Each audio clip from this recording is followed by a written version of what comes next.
Mensajes positivos. El misterio de piedad y el misterio de la iniquidad. En la primera lectura, tomada del segundo libro de Samuel, el capítulo 11, vemos a David montado en la parte más alta de la ola. Está en su mejor momento.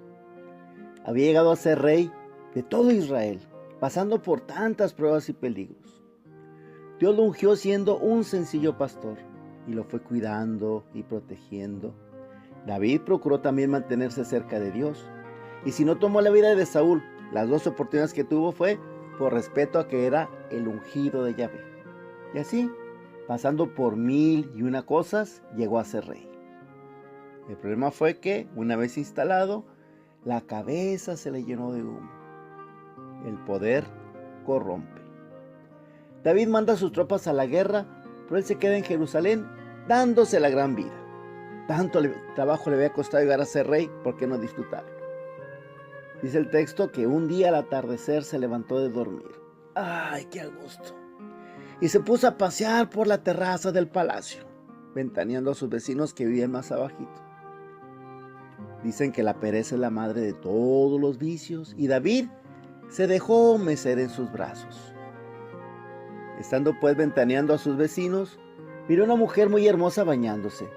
Preguntó por ella y supo que era Betsabé, hija de Eliam, y que era esposa de uno de los oficiales de su ejército, Urías elitita. David la mandó traer. Él era el rey y podía hacer lo que quisiera. La mujer acepta tener relaciones con él. Será guapo, con mucho carisma y pues era el rey. Tiene relaciones sexuales y al tiempo ella le informa que está embarazada. Eso siempre ha sido un problema, pero más en aquella época en que a los adúlteros se les apedreaba.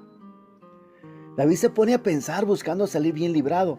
Se le ocurre algo para él muy bueno. Mandó traer al esposo, a Urías, y tras pedirle que le informara sobre el estado de la guerra, le dijo: ve a descansar a tu casa, en compañía de tu esposa, bien merecido lo tienes. Dicen en mi pueblo, le quiso hacer de chivo los tamales. Pero los soldados tenían una ética y como parte de ella no podían tener relaciones sexuales cuando estaban en campaña militar, y no se fue a su casa. Cuando le avisaron a David que Urías no se había ido a su casa, ahora lo invita a comer, lo hace tomar hasta embriagarse y así lo volvió a mandar a su casa. Pero Urías se quedó con los soldados, tan fiel a su ética el hombre. Entonces David buscó una solución más terrible. Lo mandó de regreso a la guerra con una carta para Joab, que era el jefe del ejército, en la que le ordena: pon a Urías en el sitio más peligroso de la batalla y déjalo solo para que lo maten. Joab cumple la orden y Urías no tarda en morir. ¿Qué no era David amigo de Dios? ¿Qué no era el hombre según el corazón de Dios? Sí, sí lo era. Pero se dejó influenciar por el espíritu de la iniquidad. ¿Y eso qué es? Es esa maldad que ya traemos dentro del corazón desde el pecado original. El ser humano quedó como en un plano inclinado hacia abajo. Es más fácil mentir, es más fácil robar, es más fácil holgazanear. Nos es más fácil el mal que el bien por ese daño ocasionado desde el pecado original. Repito, quedamos inclinados hacia el mal. David, aun siendo un gran amigo de Dios, se descuidó y se deslizó muy, muy abajo. Así es el misterio de la iniquidad. En el Evangelio tomado de Marcos 4, del 26 al 34, sigue Jesús hablándonos de las parábolas del reino. Jesús nos dice: el reino de Dios se parece a lo que sucede cuando un hombre siembra la semilla en la tierra, que pasan las noches y los días, y sin que él sepa cómo, la semilla germina y crece. Y la tierra, por sí sola, va produciendo el fruto.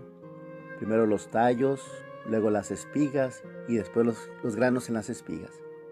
Y cuando ya están maduros los granos, el hombre echa mano de la hoz, pues ha llegado el tiempo de la cosecha. También dijo: ¿con qué compararemos el reino de Dios? ¿Con qué parábola lo podremos representar?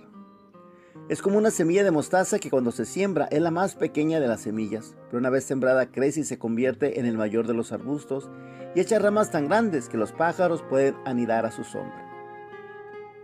Estas parábolas nos hablan de cómo crece en el hombre la amistad con Dios, lenta e imperceptiblemente, y va poco a poco produciendo frutos en él. Ese es el misterio de la piedad, que es la obra que Dios hace en el hombre. En la medida que estamos en contacto con Él, su bondad va creciendo en nosotros, sin que el hombre sepa cómo.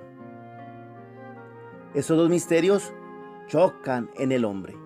Está Dios invitándonos a crecer, a madurar. Está el diablo, que etimológicamente significa el que divide, que nos invita a rodar cuesta abajo nuestra propia iniquidad. Y los que toman la decisión de cuál seguir, somos nosotros. Cuando David decidió seguir a Dios confiando en Él, fue capaz de hazañas portentosas. Y así, aquel humilde pastorcito que no fue tomado en cuenta por su padre cuando Samuel le pidió que le presentara a sus hijos, pudo superar al gigante Goliat y sobrevivir a la encarnizada persecución de Saúl y pasar por tantas cosas hasta que finalmente pudo ser rey de Israel. Pero, soltándose de la mano de Dios, rodó cuesta abajo en el misterio de la iniquidad. Unidos a Dios podemos hacer maravillas, como cuando Pedro, siguiendo a Jesús, pudo caminar sobre el agua, dice Mateo 14, 22 al 33. Pero al quitarle la vista a Jesús para ver la violencia del viento, se empezó a hundir, como era normal que ocurriera. Deja lo sobrenatural, porque su mente se aferra a lo natural, a lo lógico, y se hunde. También a nosotros Dios nos invita y nos convoca a su amistad.